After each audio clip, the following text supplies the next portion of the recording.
everyone, welcome to this episode of Fresh Start.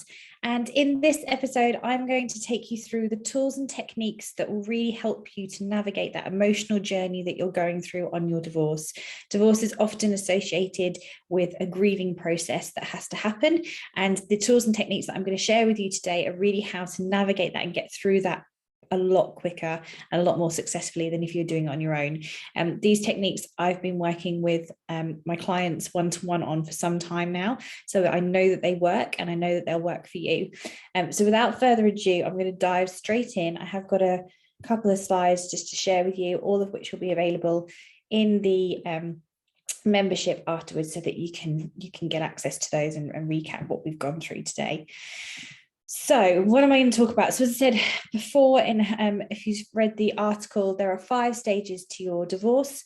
And what we're going to really focus on is the emotional journey of that stage and how to navigate it successfully.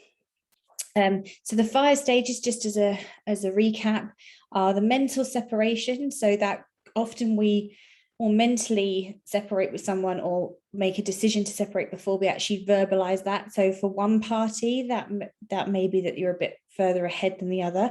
If you are the person who has not perhaps made this decision, then there can be a little bit of catch up. So that's the mental separation. There's then the physical separation. So actually dividing your life and separating. There's the legal dissolution, which is obviously the legal process of physically getting divorced. And then there's the emotional unbonding and the healing process. And that's what I'm going to focus on today, is that emotional side of the journey. So not mentally, not physically, not legally, but actually the emotions associated with divorce and how you navigate that.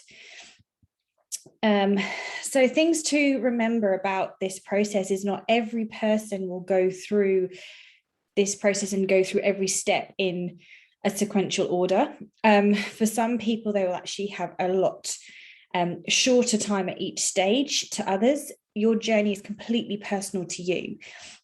What's been proven is psychologically, when you have a big adjustment and you have a big change in your life, that there is a process of kind of emotionally and mentally adjusting to that new change in circumstances. And this is the pattern, and this is the process that you go through to kind of rationalize that and deal with that and come out the other side. But it's not always a case of you will go through every single stage and every single stage will be the same length or the same length as it has been for somebody else. Your journey is very specific to you. Again, we don't travel at the same speed along this journey either. So some people may spend a longer time at one stage than another to somebody else. And, often when we're going through a divorce and separation, we talk to friends, we talk to family, and they share their experience and what they've been through and how it was for them. But to assume that you will mimic exactly the same as them would be foolish, because it just won't work like that. But the thing to remember in all of this is you're not alone. And actually, 42% of marriages do end in divorce. 100,000 people divorce every year. There are a lot of people who are going through exactly what you're going through now. As I said, their own journey, their own speed, but their own, path in that process. But there are people who have gone through this and come out the other side, myself included. So wherever you're at, you're not alone, and there is another stage to follow. And every step along this process is progress towards the end goal, which is the acceptance and the moving on that you so deserve, to have a happy life at the end of all of this. So the first stage in this process is denial. So quite often you'll find that, when we go into shock, our bodies and our minds will actually try and protect us from that pain. It's no different with an emotional trauma as it is with a physical trauma. So often we will go into denial. We might tell ourselves things like, oh, they're just upset. This will all be okay tomorrow. It will blow over. They don't mean it. It's not accepting the situation and the circumstances in which you're in.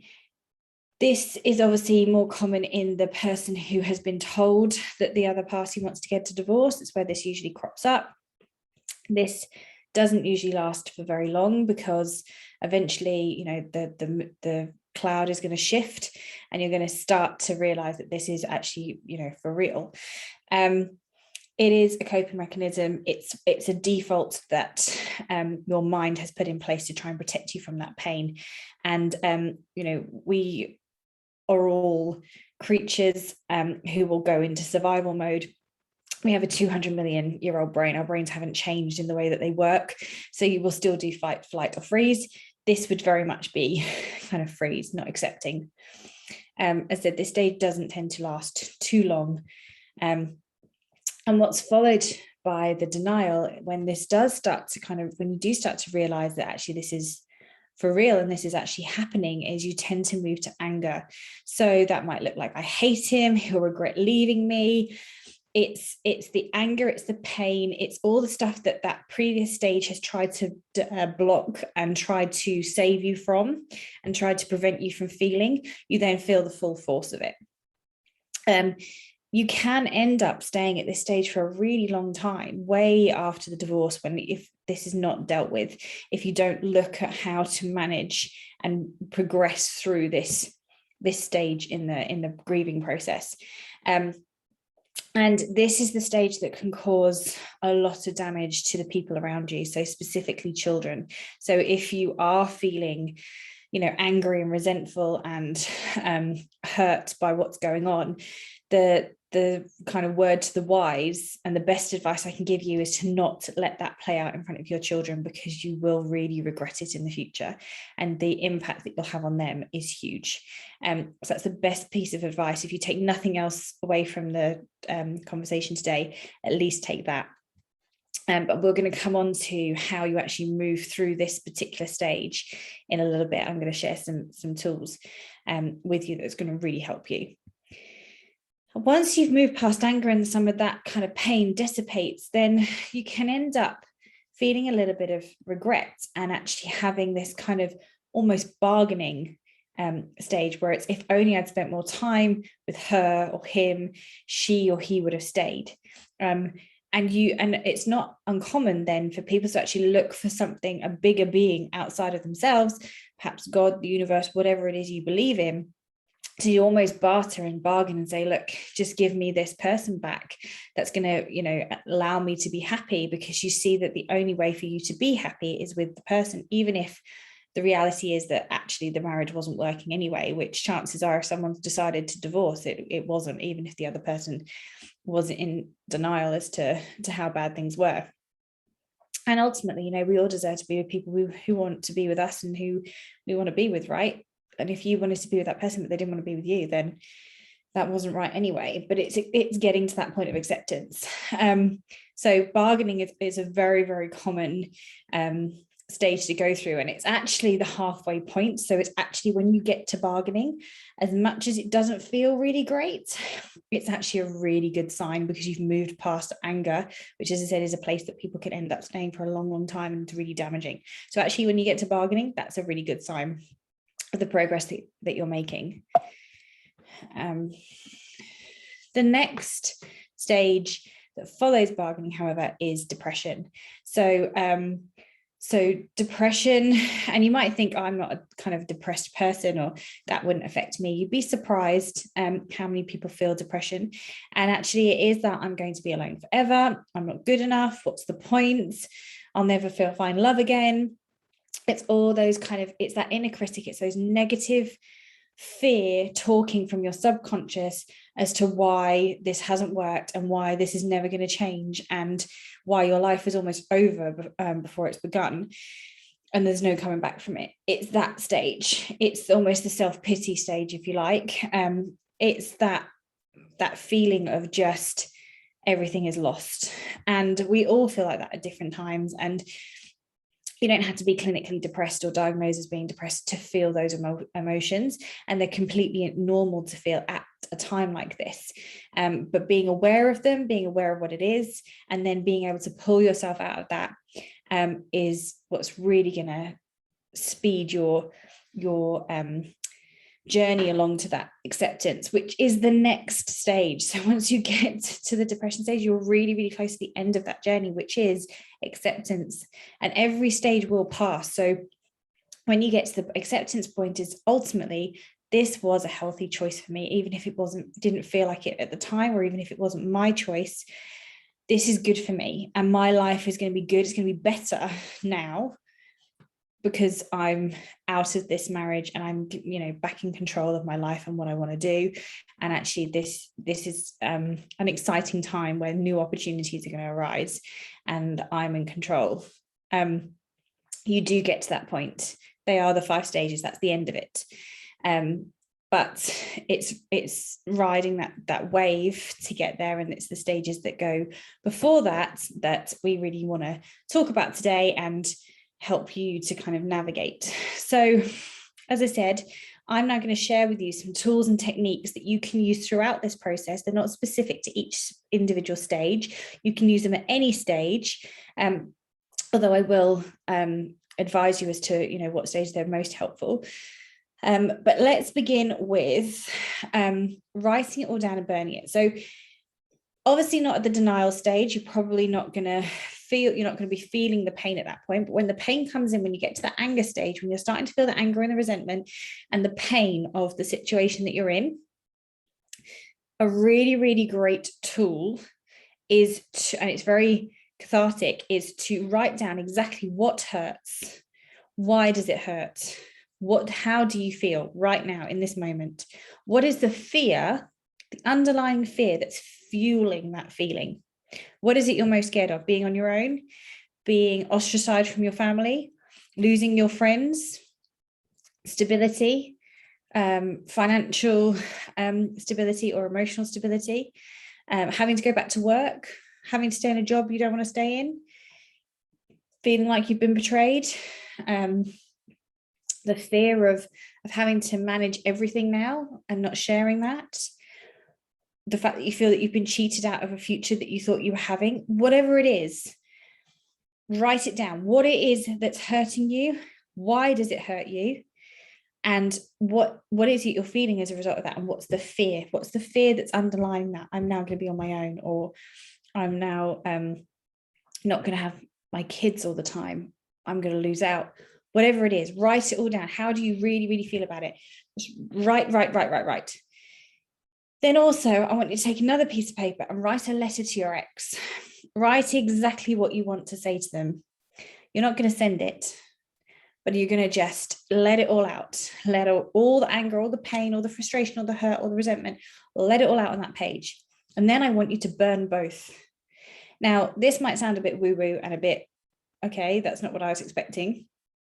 But this, as I said, it's symbolic. It doesn't mean that after burning that piece of paper that's it. You're going to be past the anger stage. You're going to be over the pain. But what it does do is it's a form of release, both emotionally, mentally, and physically, because you're physically burning that paper. You're physically writing it all out. There is a release there that your subconscious mind will associate with releasing some of that emotion, some of that anger.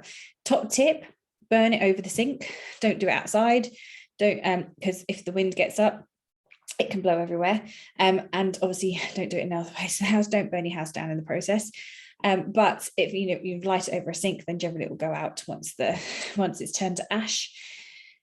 But it's a really great way of just releasing some of that tension and some of that anger. So that's the first tool in your toolkit. The other thing is, if you don't use a meditation practice already, I would highly recommend you start doing it.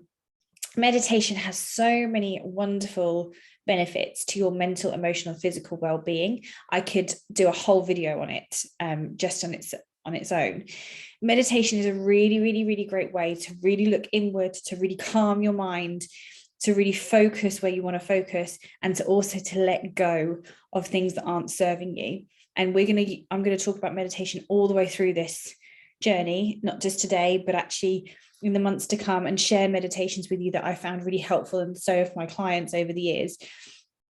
To start off with, if this is new to you, I want you to just close your eyes, sit up in a comfortable position, and just close your eyes and focus on your breath.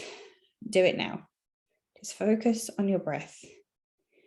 And then I want you to breathe in for the count of 4 through your nose, and then breathe out slowly for the count of 8.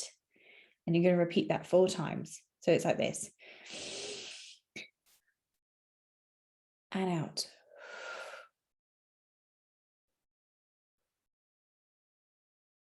So I'm going to count for you. Ready? Breathe in. 1, 2, 3, 4. And out. 2, 3, 4, 5, 6, 7, 8. In. 2, 3, 4. And out. 2, 3, 4, 5, 6, 7, 8. Again. In. 2, 3, 4. And out. 2, 3, 4, 5, 6, 7, 8. That's 4 times. That's 45 seconds of breathing. In that time, you have flooded your mind with oxygenated blood that's going to allow you to calm any emotion that you're feeling. This is a really great technique if you're ever feeling triggered or feeling any anxiety or any negative emotion. This is a really, really great thing to do. Just to do that breathing exercise 4 times will make a huge difference. Now, in the meditation, when you do this, I want you to then think, where is the pain in your body? Focus in on it. Feel that pain. Where is it? Is it in your chest? Is it in your stomach? Is it in your head? Behind your eyes? In your feet? Where are you feeling that pain? What color is it? Focus on it. Let the color burn really bright. And I want you to isolate it, contain it. And with your next exhale, I want you to push that color, that colored ball of pain, wherever it is in your body, I want you to push it all the way down to your feet and then through the floor and into the earth's core, right to the center. And with every exhale, you're just going to push that ball of pain, that bright color, whatever color it is, and you're going to push that into the earth's core.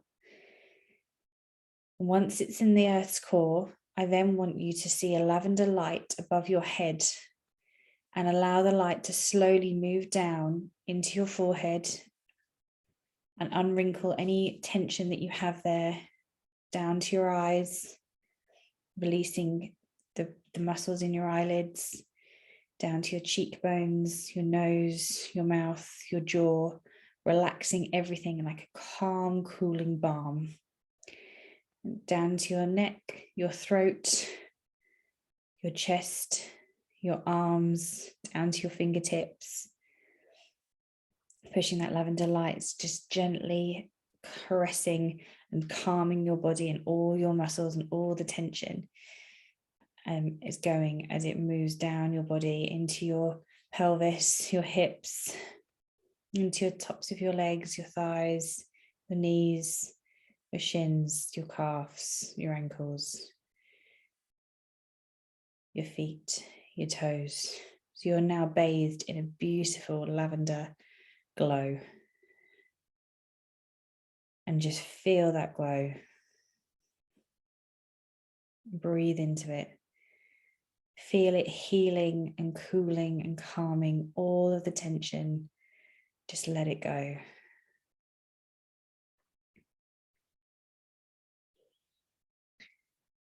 Take another deep breath. Exhale. And open your eyes. This meditation is always available to you, and I'm going to record it actually as an MP4 and upload it onto here so that you can just hear the meditation without the rest of the presentation, so that you have that access to that as well. It's a really lovely meditation to just focus on the pain and let it go. Just release. The other good tip for going through this process, and this is a really great tip for at any time, is to look at journaling. And journaling is a fantastic mindset practice to get into the habit of. And again, this is something else that you'll see. We're going to build your self-care routine as we go through. And we're going to build on it each time.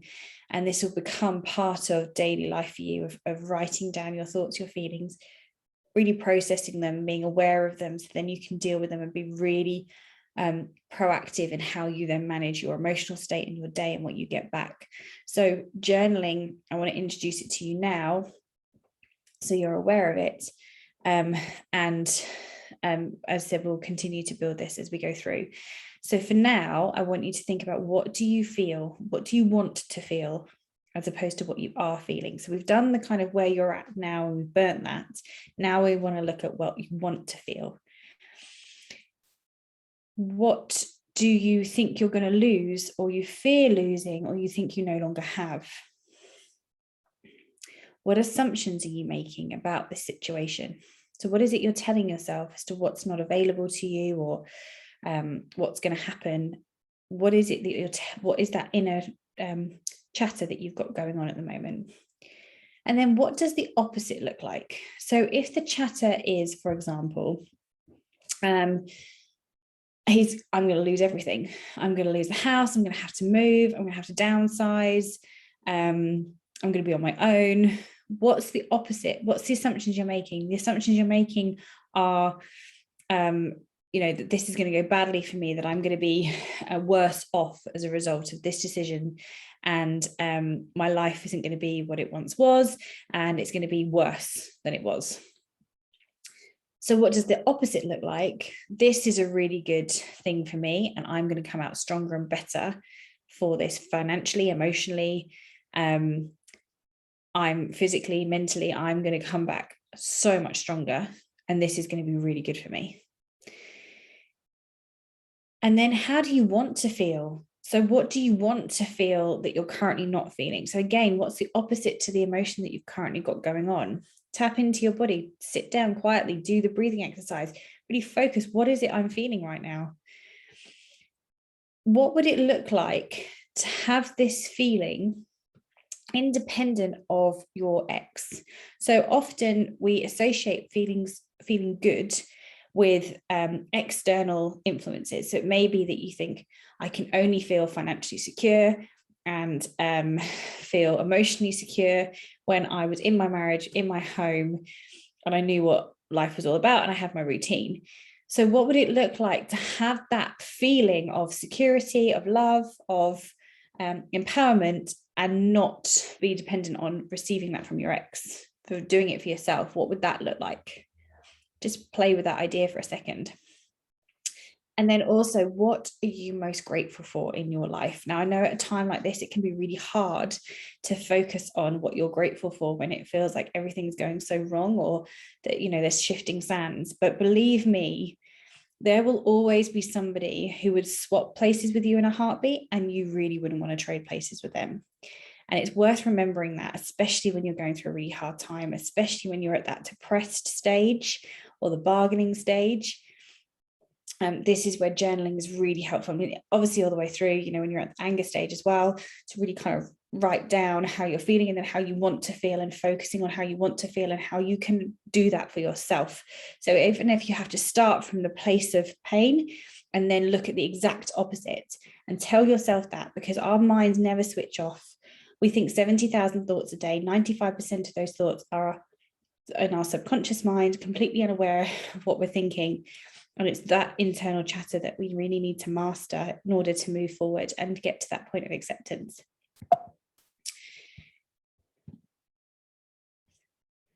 And then as part of this as well, I've already mentioned we're going to build a self-care plan. So what I want you to really think about is how you can incorporate these tools into your daily life. And that's what's going to start as being your self-care. So physical routine, for example, particularly if you're feeling triggered, or you're feeling particularly that anger or depressed stage, getting out walking in nature is so good for you. It releases dopamine, it releases oxytocin, all those feel-good hormones that is going to really kind of break you out of that depression, that anger, that frustration. Walking in nature is such a great thing for you to do. If you can get near water, that's even better, but just being, be it the woods, the beach, wherever, the countryside, a park, whatever's nearest to you, just get out and go for a walk. Exercise as well. So when we look after ourselves physically, it really helps us mentally to kind of clear the way and get some really good, rational, strategic thinking going, which doesn't come from our subconscious mind. Our subconscious mind is very much our emotional mind. It's our conscious mind that enables us to think really clearly. And that's much improved when you have oxygenated blood pumping to your brain, which comes from exercise. And again, exercise is a really good way of releasing all of those feel-good hormones that really help to balance us out, especially as I said in the depression stage. That's really helpful. And it sounds obvious, but drink lots of water, be hydrated.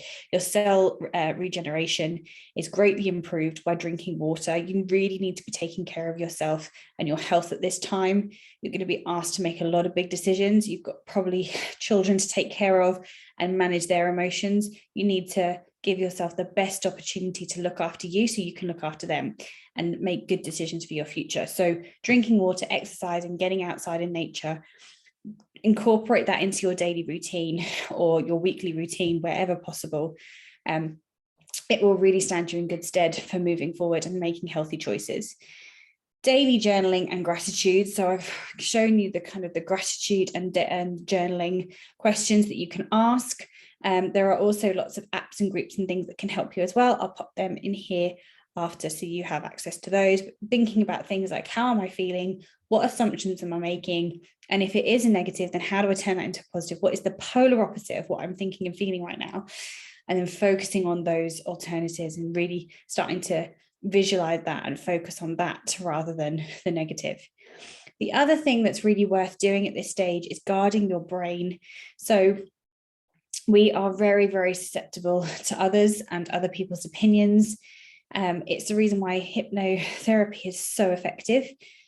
We take in information all the time. I mean, as I said, 70,000 thoughts a day, 95% of them you're not even aware of. So be very careful where you're spending your time and what you're exposing your brain to, because it will all be going in. So think about what you're watching on and what you're hearing from the media, from social media, from the news, from friends, from family who may well mean well, but perhaps are coming at this with their own perspectives and insecurities and experience, and perhaps are creating a bit of negativity around you that you could really do without right now. So really think about guarding your brain and making sure that you're really taking care of it in the best way possible.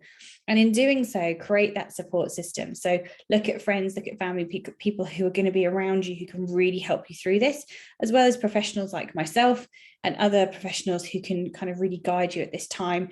Look at contacting the Fresh Start community, who are all there and who are all, as I said, going through this or experience this. And remember, this will pass. Every stage has a follow-on stage. And remember, at the end of it, there is acceptance. When you get to that point of acceptance, which using these tools, you will get to a lot quicker, there is life after this, and it's better and it's more brilliant than you can imagine right now. And you will be better and more resilient and healthier and happier as a result. That I promise you. If you follow these steps, if you do the coaching, if you listen to the experts that we have access to here in Fresh Start, as well as the articles, and you take on board the advice and you apply it to your life, I promise you, you will come out stronger and better and happier from this point onwards. And if you need any help or support in doing any of this, then please reach out to us. Me and my team are always here to help you, and so is the rest of the community. So you're not on your own. So as I said, when you do get to that acceptance piece, then the questions to start asking yourself really is, why is this good for me? What opportunities are now available to me that weren't available to you before? How do I feel now? How do I want to feel? What do I want for my life? What do I need to let go of in order to make that happen? And what steps can I do to get me there? This is all the stuff. This is the exciting part of acceptance. This is the, wow, this has happened and I feel great. And I'm ready to step out into the world and be me, whatever me means now. I can redefine that if I want to. And I'm really excited because now opportunities available to me and that weren't there once before. So, you will get to this stage. It will happen. And with my help, a lot quicker. If you have any questions about today's coaching or any others, as I said, please get in touch. I'll be back on here very soon to share more tools and techniques with you. Thank you very much for listening today, and I hope you found it helpful. I will speak to you very soon.